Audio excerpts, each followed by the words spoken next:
Okay, Coach, let me ask you this question. I mean, Jinkan happens to be our best player, you know. At that particular time, you know, the doctor says if he goes to the All Africa Games, and of course he gets to play, he might not be able to play again. I mean, was it worth risking it for a bronze medal? We were targeting the gold medal, and that is why we removed the single event, so that he did not go and strain himself. And then we are sure we will get that gold medal in the doubles event. Because the double event, he has a partner that he'll be playing with. So it was actually worth risking him. And we now schedule Enejo, Victor, Kroba, who are young players. Okay, what's the present state of his legs now? The present state of his legs, I mean, the injury he had before he went for the All Africa Games. Is playing very, very well. Yes, he is well. And I wish you would also call him, interview him, and ask him too. Because if you didn't even call him, that is very, very unfair. You call him, let him come and state it categorically to the world that his state of leg. So he went and played, win a bronze, and his leg is fine, and he's still playing badminton. In fact, it's just because that the federation does not have tournaments. By now, if we could have one tournament, you could have seen Jinkan featured in that tournament, and he might even win it. Okay. So Jinkan's leg is perfect and in order now.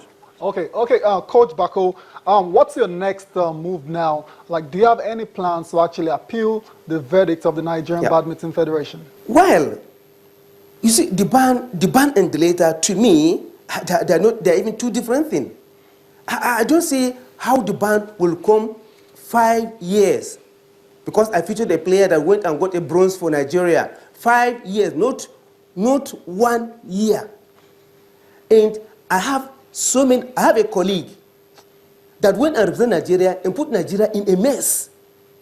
Hosted our players. Even a single quote is not given. And me, I'm giving quality because I featured a player that won a bronze medal. I think it's very, very unfair. Of course, I'm going to reply the letter that I was written. I'm going to write exactly what has transpired. If they have forgotten, it's now left for them to forgive or not to forgive. But I will tell you one thing. The 5 years is just like tomorrow. And where are the programs that I will feel it if you give me 5 years? Where are the programs? When you have programs, that's when you feel very, very bad. For instance, I'll give you an example. If I'm a tennis coach today, I'll feel very, very bad if you give me 5 years. Because of their chalked calendar.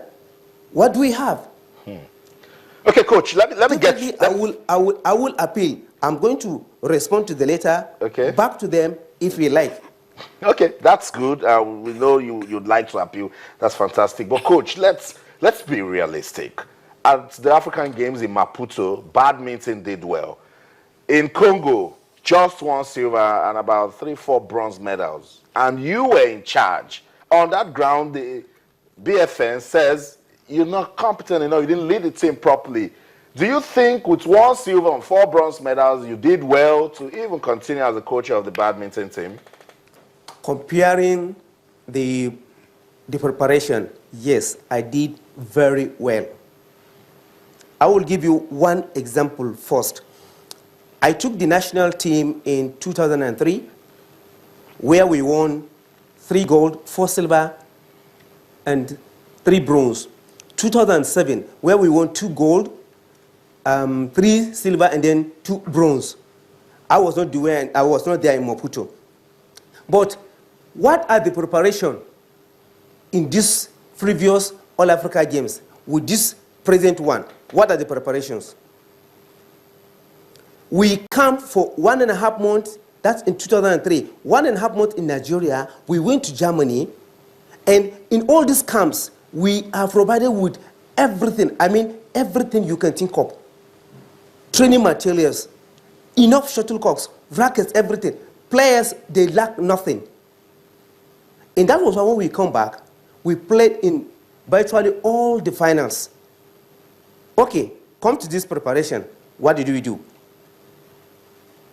We trained in a wooden floor, knowing fully well that we're going to play in a mat. The gravity in the wood is quite different from the mat. 2, there was no any There's no any competition.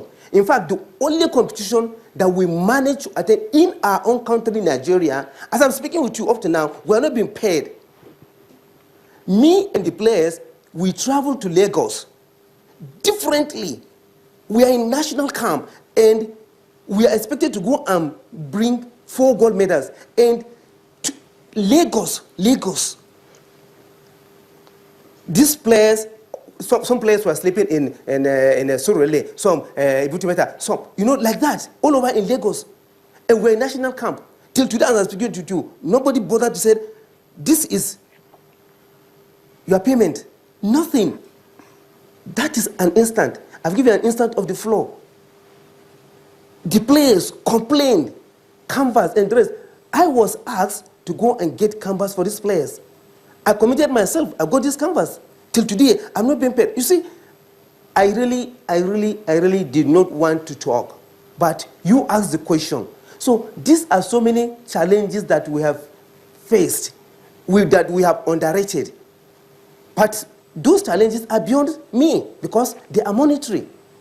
If I had money, we could have fly to Lagos to go and play, not to go by bus and come back. Until today, we're not being paid anything, and we're expecting 4 gold medals. I will give you another example, a scenario. We went for the Sudirman Cup in China. The girls that beat our girls in semi-final, where we got the bronze, we made them in China, play Sudirman Cup, left them in China still training.